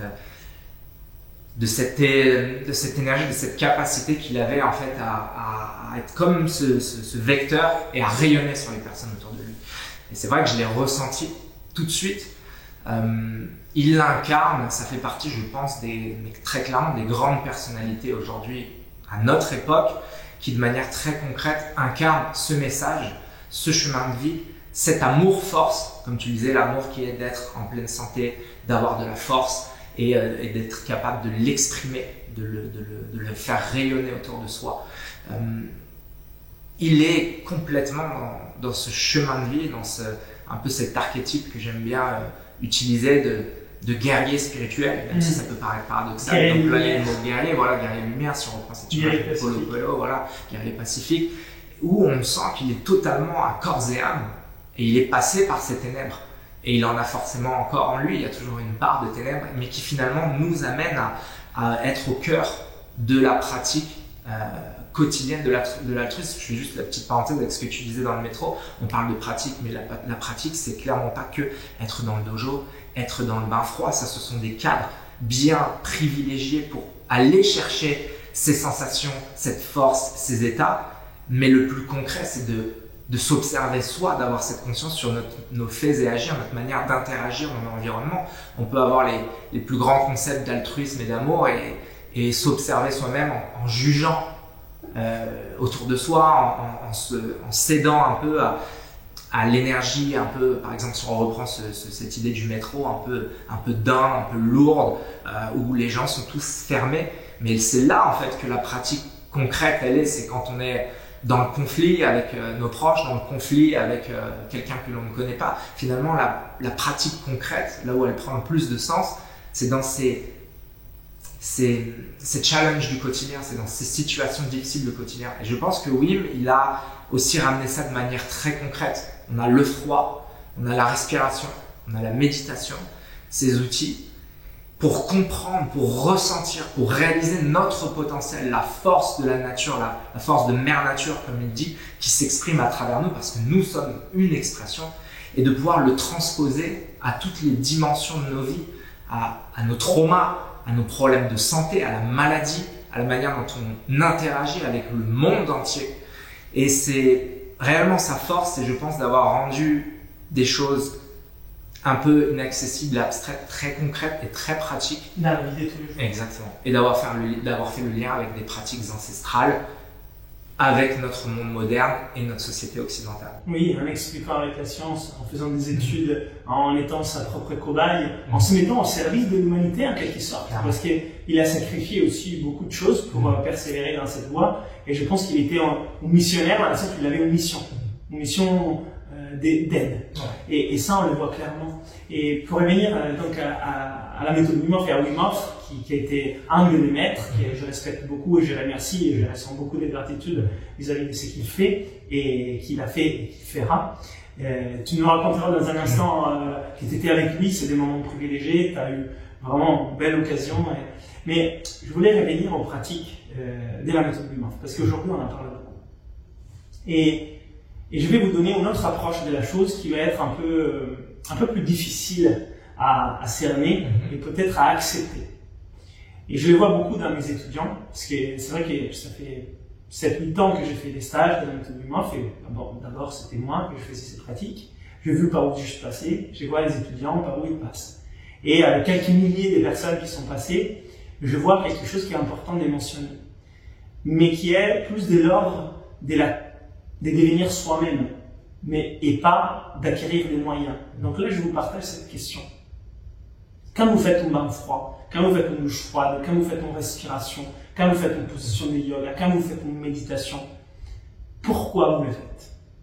Et se poser cette question va beaucoup plus loin de ce qu'on pense. Parce que la première réponse, ça va être pour avoir les bienfaits que cet exercice, cette technique nous porte. Je veux être plus en santé. Je veux pas avoir de la maladie. Je veux avoir plus d'énergie. Je veux dépasser mes limitations, etc. Alors, après, la deuxième question, c'est pourquoi? Pourquoi tu veux être plus en santé? Pourquoi tu veux avoir plus d'énergie? Pourquoi tu veux dépasser la maladie? Alors, on dit, bien sûr, pour me sentir mieux, pour être plus heureux. Et pourquoi? Et en fait, si on creuse, on arrive à pourquoi véritablement on s'engage dans ces pratiques, dans ces exercices. Qu'est-ce qu'on veut acquérir véritablement dans sa vie? Et des fois, la réponse, ça va juste être avoir des bienfaits pour soi. Point. Et l'utiliser dans ce que j'ai fait comme avant. Donc, qu'est-ce qui va changer dans notre vie? Rien. On va être plus performant à faire la même chose qu'on ne doit pas faire. Donc, c'est presque pire. Et ça, je ne veux pas dire que c'est pire, qu'il ne faut pas le faire. Attention.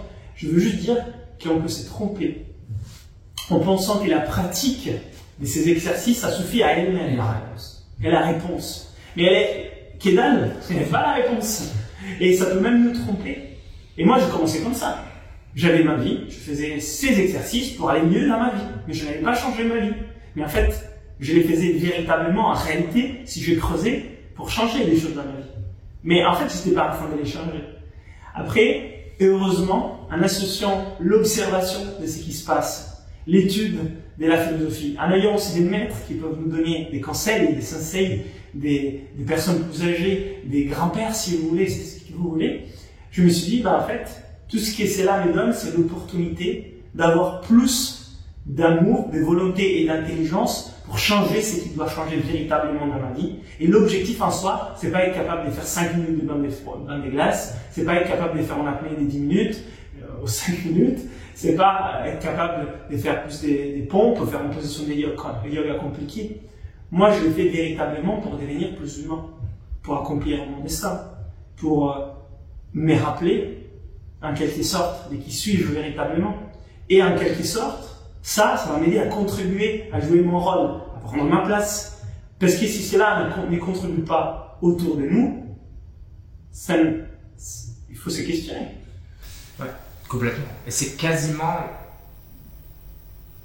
On en revient à ce que l'on a dit tout à l'heure, mais c'est ce sentiment d'être émancipé, d'être dissocié de la réalité fondamentale de cette interconnexion, de cet univers unifié, du fait que nous sommes donc tous dans cette interdépendance, dans cette intra-action, cette intrication quantique, si on prend ces termes, et de justement se dire que tout ce que l'on fait, toutes les intentions, tous les actes que l'on pose, si on va au bout, vraiment au bout, qu'on est toujours dans cette posture du chercheur, de la recherche, d'aller au fond des choses, on en revient une fois de plus à cette expression de notre essence qui tendrait à retrouver son origine unifiée donc avec le reste. Donc ça peut paraître encore une fois abstrait, mais dans les faits très concrets, c'est comment est-ce que, en étant un meilleur humain, en tout cas un humain qui s'exprime, qui va au bout de son expression, et ben comment est-ce que je réalise que cette expression, elle contribue, elle est profitable aux autres. Et comme tu l'as très bien dit, il y a déjà un niveau un peu pratique qui apporte plein de bienfaits au niveau de la santé, de la vitalité, mais ça aura toujours des limites tant que ça restera dans la sphère de l'ego, dans la sphère de l'identité purement individuelle. Ça ne veut pas dire qu'il faut être dans une dissolution totale de l'ego, s'oublier, mais c'est presque se laisser dépasser par le sens profond que l'on met dans chacun de nos actes, dans chacune des intentions, qui va beaucoup plus loin que le vouloir, que la volonté uniquement personnelle. C'est presque s'inscrire dans le flow, dans le flux naturel de la vie qui suit son mouvement d'expansion, son mouvement d'expression, et cette expression est par essence unifiée. Donc si on arrive à aller au bout de notre expression individuelle, bah c'est comme si on rentrait naturellement en fait dans ce pourquoi nous sommes venus. C'est au service. Voilà, de faire partie de ce mouvement physiologique de l'évolution, ce mouvement de la nature en fait, de ce mouvement du cosmos qui tend à être en permanence vers une expansion un peu à l'image de l'univers, et bien d'incarner un peu cette conscience dans chacune, de la poser dans chacune de nos pratiques, que ce soit de l'entraînement, du yoga, du froid, de la méditation, c'est aussi presque faire naturellement ce pourquoi nous sommes venus, cette espèce de fraction et d'atome de ce qu'est la nature, de ce qu'est l'univers, ben on la laisse s'exprimer à travers nous dans cette conscience. C'est au service. En fait, c'est faire ces pratiques au service de la vie. Et pas faire les pratiques pour faire les pratiques. C'est pas en finalité en soi. Et des fois, on peut vraiment s'apercevoir qu'on s'est trompé des chemins quand la seule finalité, c'est de faire l'exercice pour faire l'exercice. Et on en reviendra toujours à une limite. C'est comme quand on veut être riche, on veut être connu, on veut avoir du succès. Et on a des exemples. Toi, tu as entraîné beaucoup de monde. J'ai eu l'opportunité d'entraîner aussi beaucoup de personnes connues, médiatisées, extrêmement dans l'abondance financière, etc. L'esprit humain, de toute façon, le cœur humain ne trouvera jamais de réponse dans ces choses purement matérielles. Non pas qu'il ne faille pas aller vers l'abondance, c'est merveilleux de pouvoir manifester de l'argent, et encore plus si après ça s'inscrit dans un mouvement qui bénéficie autour de nous. Mais ce qu'il faut bien réaliser, c'est que tant que l'on restera dans quelque chose qui est uniquement personnel, égocentré, on arrivera toujours à la même limite, une sensation de manque, une sensation d'incomplétude, une sensation d'une perte de sens, de pourquoi est-ce que je suis venu m'incarner. Alors qu'à l'inverse, lorsque l'on laisse en fait cette conscience plus large que l'ego, purement et simplement, qu'on laisse cette notion du collectif s'exprimer à travers nous comme une fraction de cette expression collective, eh bien on ne tombe plus vers cette sensation de manque et de limitation et de perte de sens, parce que justement on s'inscrit dans quelque chose de naturel quelque part. Et on peut peut-être distiller quelques ingrédients qui pourraient faire partie de notre vie pour les gens qui nous écoutent, peut-être pour se questionner si ces ingrédients font partie de notre vie.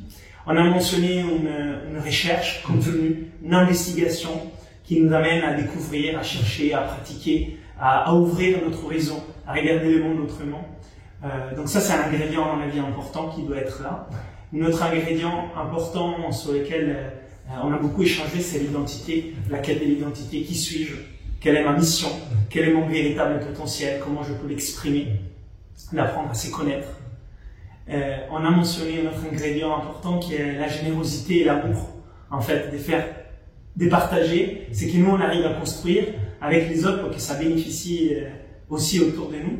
Et un autre ingrédient qu'on a beaucoup partagé avec des termes différents, c'est se connecter à quelque chose qui nous dépasse, à l'invisible, la transcendance. Et on a plein de noms par rapport à ça. On peut l'appeler la vie spirituelle, on peut l'appeler la vie intérieure, on peut l'appeler l'accomplissement des soi, on peut l'appeler comme vous voulez. Voilà, exactement. Je pense que c'est 4 ingrédients là qu'on a mentionnés qui peuvent nous permettre de dire est-ce que ces 4 ingrédients, est-ce que ces 4 directions, elles existent, elles sont accomplies, et peut-être ça peut donner déjà des pistes pour voir est-ce que j'ai besoin d'investiguer, de chercher plus, est-ce que j'ai besoin de me connaître plus, est-ce que j'ai besoin de donner plus aux autres, Ou est-ce que j'ai besoin en fait, me connecter à la beauté de ce qui n'est pas tangible, visible, mais qui en fait me permet de me connecter à une autre partie de moi qui sinon est insatisfaite et je vais tout avoir, je vais savoir qui suis-je, je vais avoir réussi, je vais peut-être aussi contribuer matériellement à la richesse et finalement se sentir incomplet, quelque chose qui manque et donc un sentiment d'insatisfaction profonde et d'isolement. Est-ce que ça te va de partager ta rencontre avec lui? Avec Jean. Donc, en ce moment, je travaille avec un grand magazine. Enfin, quand je dis un grand magazine, en tout cas un magazine qui est relativement connu, qui décide, là, via son site internet, c'est un magazine papier mais qui a une chaîne sur YouTube en l'occurrence, de développer une série sur le bien-être et la conscience. Et donc, c'est un autre moyen de partager, de se mettre au service de messages plus grands que nous. On en revient à ce point. Et donc, on développe sur différents épisodes des rencontres. Et en l'occurrence, je choisis des invités, des personnes que je veux aller rencontrer, soit des athlètes, des artistes, des thérapeutes, des grandes personnalités de ce mouvement qui est la conscience, la santé, le bien-être. Évidemment, Wim Hof, c'était quelqu'un que j'avais envie de rencontrer depuis des années. J'ai eu la chance de découvrir, en fait, finalement, la réelle première pratique que j'ai faite, c'était avec toi il y a quelques années. Donc j'ai découvert cette méthode, même si j'en avais entendu parler avant, et le fait de l'expérimenter, ça a été une révélation, ça a été un insight très très fort, qui m'a pas apporté quelque chose de fondamentalement, on va dire, nouveau, parce que j'avais déjà, je veux dire en termes de ressenti, j'avais déjà pu avoir contact avec ces états via les arts martiaux, via les plantes médecine, via la méditation, mais ça a été un profond insight dans le sens où la manière que Wim a eu d'organiser sa méthode, et toi tu l'as fait passer merveilleusement bien, en fait ça m'a ramené encore à ce point d'unité avec les différents courants, que ce soit du yoga, que ce soit des arts martiaux, que ce soit la méthode Wim Hof, que ce soit d'autres voies d'expression. On en revient à cette chose essentielle. Comment incarner de manière très concrète dans des outils, dans des principes, des choses qui nous permettent d'aller dans ce point d'expression, dans ce point de résolution de nos problèmes et dans ce point d'expression de ce que va être notre potentiel. Et donc, Wim était un des grands invités que je voulais avoir pour la série. Il l'a accepté. Et on s'est rencontrés, écoute, c'était il y a maintenant une dizaine de jours. Je suis allé dans son centre, donc aux Pays-Bas. À Streux. Exactement, à Streux. Et incroyable. J'avais entendu parler de lui de par toi, évidemment. Je me suis aussi pas mal documenté sur tous les interviews qu'il avait fait, les podcasts avec Joe Rogan, le documentaire qui est très bien de Vice et autres. Donc sur sa vie, son parcours, j'étais beaucoup plus, on va dire, au fait de qui il était avant de le rencontrer. La rencontre magique, une énergie incroyable.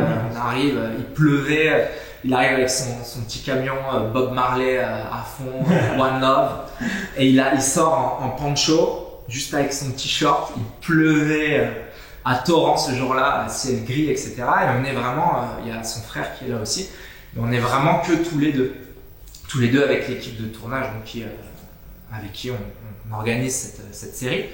Et dès le début, ça a été hyper naturel en fait. J'ai ressenti, déjà on a la sensation de le connaître un peu parce qu'il a cette manière très humaine, très naturelle de s'exprimer dans les interviews, etc. Mais ça a été tout de suite, prenons un djembé et on part tous les deux et on improvise et on se met à chanter, quoi. Dès les premières minutes, on a pris un tam-tam, on s'est mis par terre et on a commencé à jouer des percussions, à chanter tous les deux, etc. Après, il y avait une partie donc interview où là, l'idée c'était la première fois finalement qu'il était interviewé par une équipe française. Il n'a jamais fait d'interview en France. Donc, par toi, quand on parle beaucoup, ça reste encore la France, peut-être un public qui n'est pas plus au fait de cette méthode-là, alors qu'on est juste à côté, c'est à quelques heures de voiture. Et donc, on a pris le temps de vraiment discuter. C'était puissant, c'était vraiment puissant cette interview avec lui. je commençais en fait, c'est drôle, à ressentir ce que tu disais, ce côté où quand tu es en présence de cet homme, ton énergie s'active et assez rapidement on s'est capté en fait, lui et moi. Et je pense qu'il y a eu cette émulation et en fait on est allé dans quelque chose de très fluide tout de suite, de très humain, sans barrière et très ouvert. J'avais l'impression, comme tu le disais, d'avoir une espèce de sensei, mais qui est en même temps comme un grand frère où il n'y a pas vraiment de distance. On est ensemble, on est là pour la même chose et on s'inscrit dans la même chaîne. Eux étaient là avant, c'est une autre génération. Ils nous ont inspirés, ils nous inspirent, ils ont défriché la voie, mais on est là pour continuer en fait et être la suite. On parlait de cette chaîne de transmission et c'était vraiment clairement à cette fréquence que l'on s'est accordé. Donc on a réussi à formuler cette intention en mots et à très bien parler de sa méthode, hein, lui avec ses mots, avec les apports de la science, ses expériences.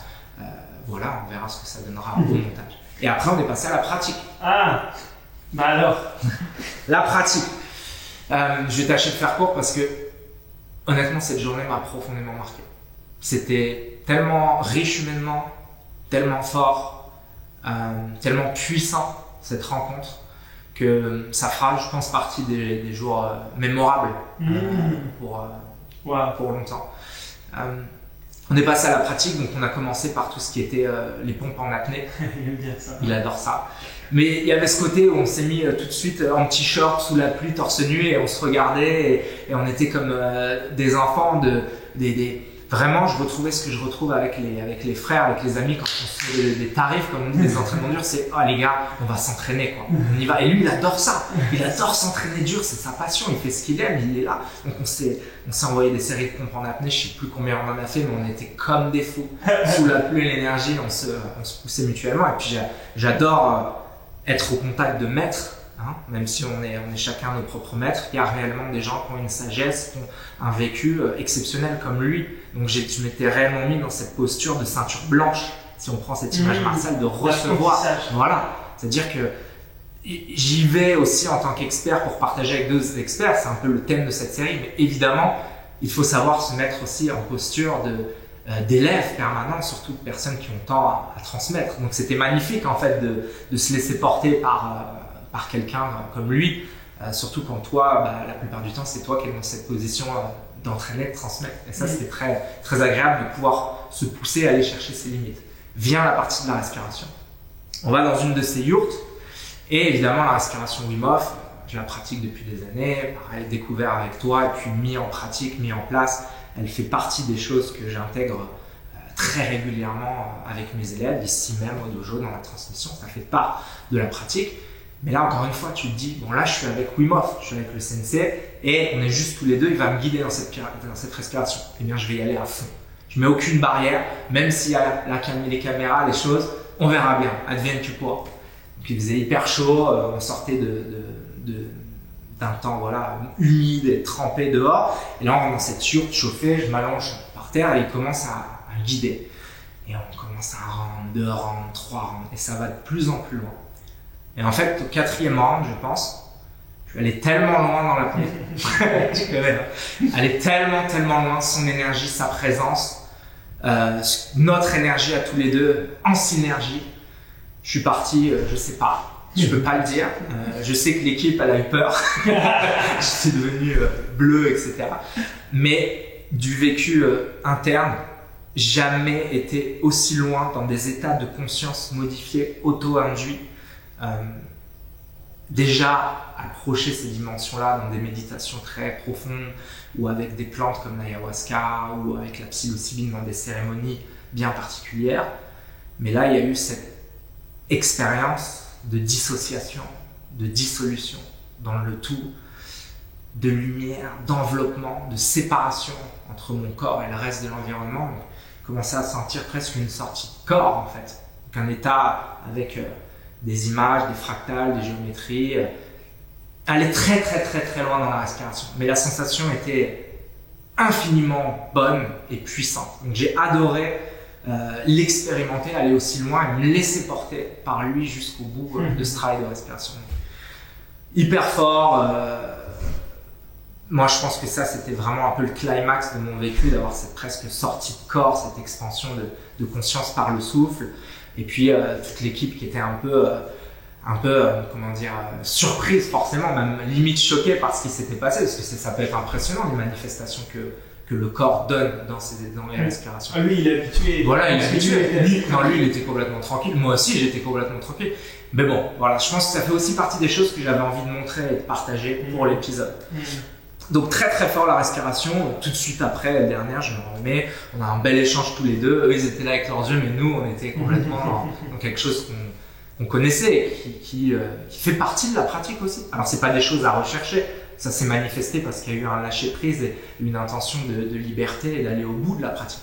Mais en tout cas, ça, c'était très très fort et c'est drôle, j'entendais encore sa voix quand j'étais dans cet état conscience modifiée très très loin et quand on vit ça avec quelqu'un, forcément, il y a un lien assez fort qui s'exprime. Et lui, il l'a senti aussi, et bref. J'ai aussi vécu des expériences, c'est avec lui. Mais bien sûr, c'est ça, j'imagine. Et je me rappelle encore. Et c'est ça, c'est super. Des bons moments. Intense. Intense. Très, très intense. Mais si on est bien avec confiance. Exactement. Magnifique. Il n'y avait que de la confiance, du lâcher prise, de l'amour. Bon. Pas de jugement. Pas de jugement. On a été libre et c'était. Pas d'attente. Voilà. Un beau moment en plus, vraiment, que tous les deux sous la pluie, en mode transmission. J'ai adoré. Et après, on est parti dehors. On a fait cette belle série d'haltères de 200 pour se réchauffer. Et après, directement, un bon bain froid. Pareil avec lui. Le sensei, le bon Wim qui te fait prendre ton bain froid. Là, j'ai juste adoré. Bon, il y avait toujours les caméras. L'idée, c'était de transmettre toujours avec le point de vue scientifique que lui faisait très bien, avec mon ressenti. Donc, on était toujours dans la transmission. Hein. Mais il y avait aussi ce vécu interne d'aller plus loin que jamais dans la pratique de Wim Hof, parce qu'en l'occurrence, là, j'étais avec lui. Donc, super sensation. Pareil, je ne sais pas combien de temps dans le bain froid, mais ça m'a paru être plus que jamais. C'était pas quelque chose à rechercher. C'était juste l'énergie qui était si bonne, qui était si forte que, avec le flow des choses, le froid a fait son œuvre. C'est bien. Et après, on est allé célébrer ça par un bon plongeon. La tête la première, il aime bien ça. Et on était comme deux compères en fait, en train de s'amuser, de s'entraîner, de faire nos bains froids, notre respiration. On a presque oublié l'équipe. Et on a fini de faire ce qu'on avait à dire, évidemment, d'enregistrer, etc. Et on a terminé par un moment au sauna, tous les deux. Et là, c'était encore une fois un très très beau moment de complicité, de camaraderie, même je pourrais dire, d'échange avec lui, dans l'intimité, juste dans ce sauna, après ce qu'on avait vécu. Et j'ai vu encore un peu plus profondément qui est Wim Hof, qui est cet homme. Et ouais, ça m'a beaucoup touché. J'ai senti qu'il y avait une résonance en nous. On a parlé de toi aussi. Et c'est une vraie rencontre. C'est pas du tout une question d'idolâtrer, d'idéaliser des maîtres comme lui. C'est une question de résonance entre humains et d'inspiration. Il m'a profondément inspiré. Il m'a redonné un souffle supplémentaire à cette mission de vie que l'on emprunte de transmettre, d'entraîner, de partager, et de voir des personnes comme lui qui l'ont fait avant notre naissance, que tu vois et tu ressens cette foi et cet amour pour ce qu'il fait pour l'humanité au sens large, et c'est cet engagement total à corps et âme, inspiration magnifique. Bon, si je devais revenir, ça serait de cette journée, ça serait ça, quoi. Ouais. Humanité, inspiration. Bah oui, mais il est là pour ça. Je pense qu'il est vraiment quelqu'un qui arrive avec sa seule présence à faire dépasser l'autre et à empower, donner du sens à l'autre. Complètement. Et moi, j'avais vraiment ressenti à chaque fois que je le rencontrais, je disais, j'arrive à faire des choses incroyables, mais il m'a rien appris. J'ai simple en plus, lui. Très simple. En effet, et en fait, par sa présence, son énergie, nous, on se dévoile. Ça, c'est quelque chose d'important. Donc, la rencontre avec Wim, bien sûr que je la conseille à tout le monde. C'est pour ça que je suis en train de œuvrer pour les faire venir en France.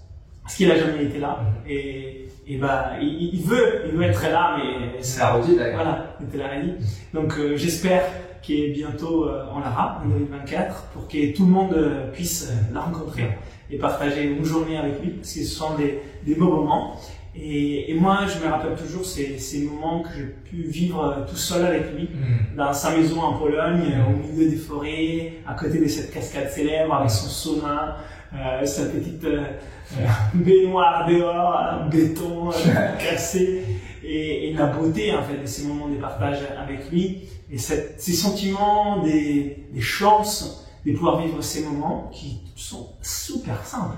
On s'est baigné dans l'eau froide, on respirait, on était dans les saunas, on échangeait un regard, on regardait le ciel, des phrases simples, des partages simples, mais profonds. Profonds par les respects de la nature, profonds par les respects de l'autre, la beauté de l'humanité, de ce qui porte en soi.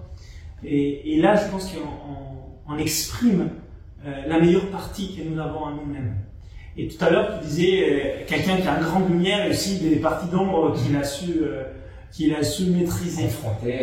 Et moi, je pense véritablement que notre partie des lumières est aussi grande que notre partie d'ombre, au vice-versa, notre partie d'ombre aussi grande que notre partie des lumières, et c'est juste un choix. Laquelle, en fait, on fait vivre, laquelle on exprime. Et je pense que les personnes qui ont les plus grandes parties d'ombre, ils ont les plus grandes parties des lumières à pouvoir exprimer de l'autre côté. Et vice-versa. Des personnes qui ont des magnifiques parties de lumière, elles peuvent avoir des parties d'ombre qui doivent vraiment pouvoir maîtriser pour ne pas passer de l'autre côté. Et pour rigoler, pour les personnes qui nous écoutent, mais ça me fait vraiment penser à Star Wars. Parce que Star Wars, c'est les plus forts des Jedi qui deviennent les plus forts des Sith, et les pires des Sith qui deviennent les meilleurs des Jedi. C'est une mythologie moderne, Star Wars. C'est cette oscillation entre les biens et les mal. Et toi, tu connais un petit peu la culture des Bali, je sais plus si... De Bali. Mais j'étais partagé que quand j'étais... c'était peut-être à Helsinki. C'est la même famille. C'est la même famille.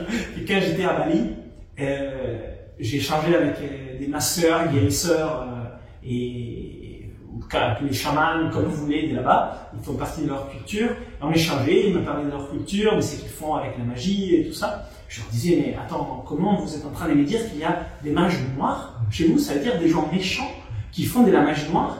Et ma mère me dit, oui, bien sûr, mais ils doivent aussi être là. Eux, ils font leur partie avec les mal, et puis ils font leur partie avec les biens. On a besoin des deux. Et moi, je me suis retrouvé je me suis senti comme un con. Je me dis, attends, mais alors j'ai rien compris. Parce que nous, au moins, moi, dans ma culture, c'est que les biens c'est bien et les mal c'est les mal. Du coup, il faut éliminer les mal pour qu'il n'y ait que du bien. Et en fait, non, il faut un peu du mal pour exprimer beaucoup du bien.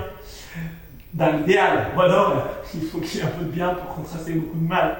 Mais c'est comme les Tao, c'est comme ces symboles entre noir et blanc, où il y a des petits points d'un l'un à l'autre pour dire en fait que c'est un équilibre constant. Et c'est pas qu'il est l'un ou l'autre. Et donc, par rapport à ce que tu disais, oui, mais il a traversé des parties d'ombre très fortes. Pas choisies, mais ça lui a permis de développer cette grande partie des lumières qui maintenant exprime à 100%. Et moi, je sais que je me souhaite, je te souhaite et je nous souhaite de pouvoir reconnaître, pas exprimer forcément notre partie d'ombre, reconnaître cette partie d'ombre, savoir qu'elle est là, la connaître, l'identifier. Comment elle s'exprime à nous, la partie d'ombre, parce qu'elle s'exprime de façon différente à chacun de nous.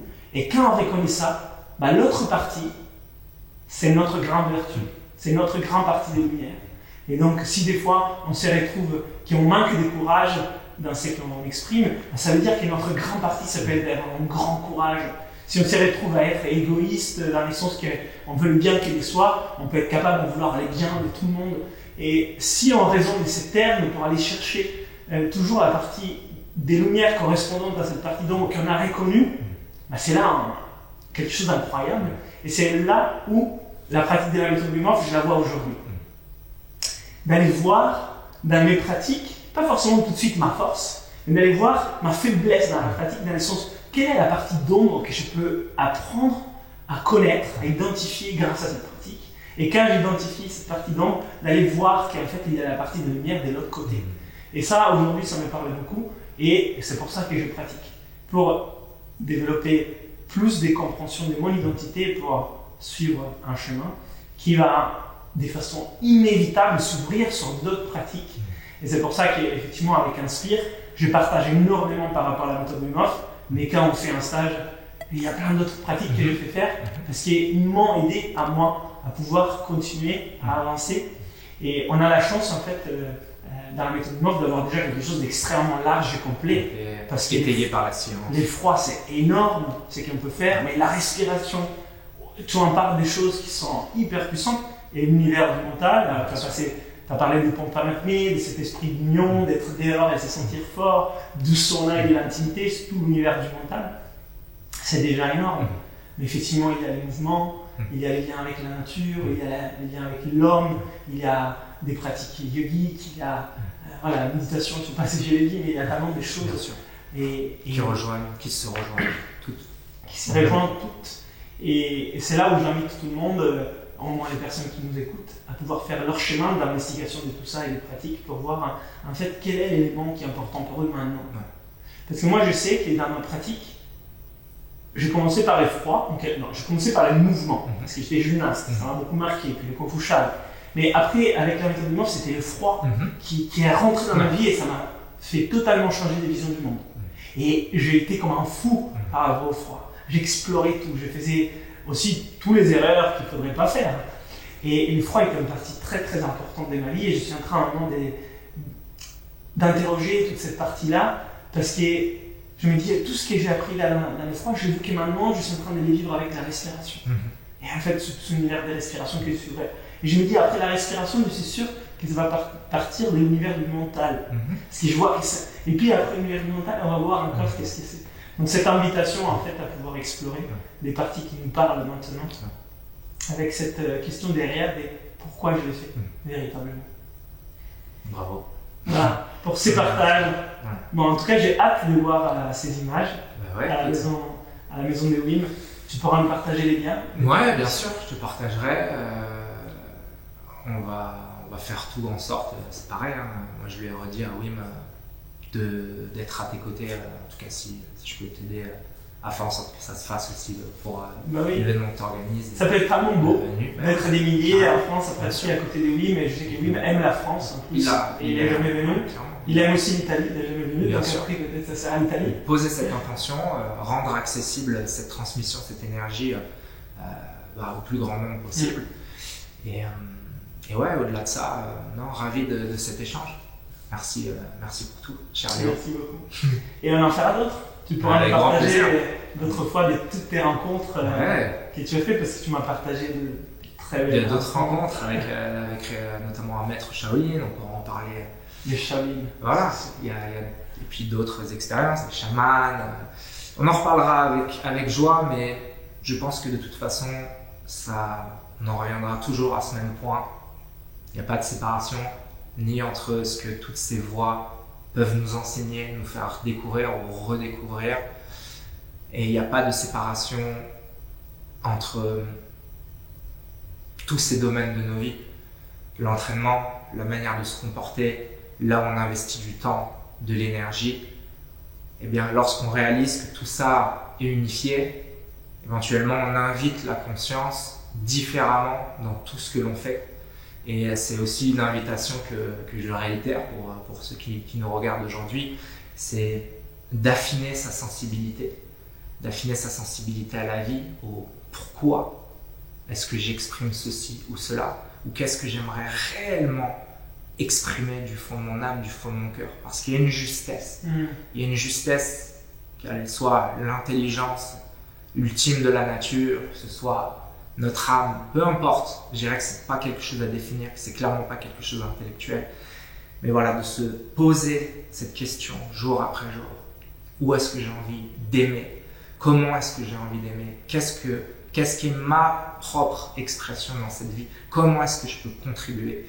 Et aiguiser cette sensibilité par les pratiques corporelles, les pratiques de la méditation, du froid, quelles que soient les pratiques qui plaisent à chacun, mais de réellement voir ce travail au quotidien comme un travail d'être humain, comme un travail que nous pouvons et pour lequel nous serions venus nous incarner, aiguiser cette sensibilité, aiguiser cette force et laisser l'amour s'exprimer à travers nous.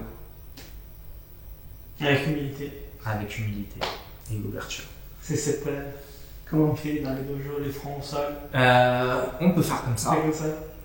Tu me rappelles qu'on faisait ça devant les sensei du Kung Fu Shaolin avant de commencer pour dire merci, gratitude. La main aussi qui arrête le poing. Toujours cette image de la yin et yang, la part d'ombre, la part de force et la douceur qui vient équilibrer. Ça, on le retrouve beaucoup dans les arts martiaux, c'est empreint de taoïsme, c'est empreint de bouddhisme, de philosophie, et c'est pratiques martiales. Et c'est ça qui est intéressant, c'est qu'on revient justement à l'incarnation de grands principes, de grandes philosophies dans le geste. Alors ça, c'est aussi, je trouve, un beau symbole d'équilibre. Cœur et corps. C'est comme ça, droite sur gauche. Ouais, droite, gauche, cœur, magnifique. Ah. Merci. Merci mon Léo. On va se faire quelques pratiques. Mais ouais, grave, on va bouger, on va respirer, on va laisser les corps s'exprimer après nos bouches. Allez, merci beaucoup.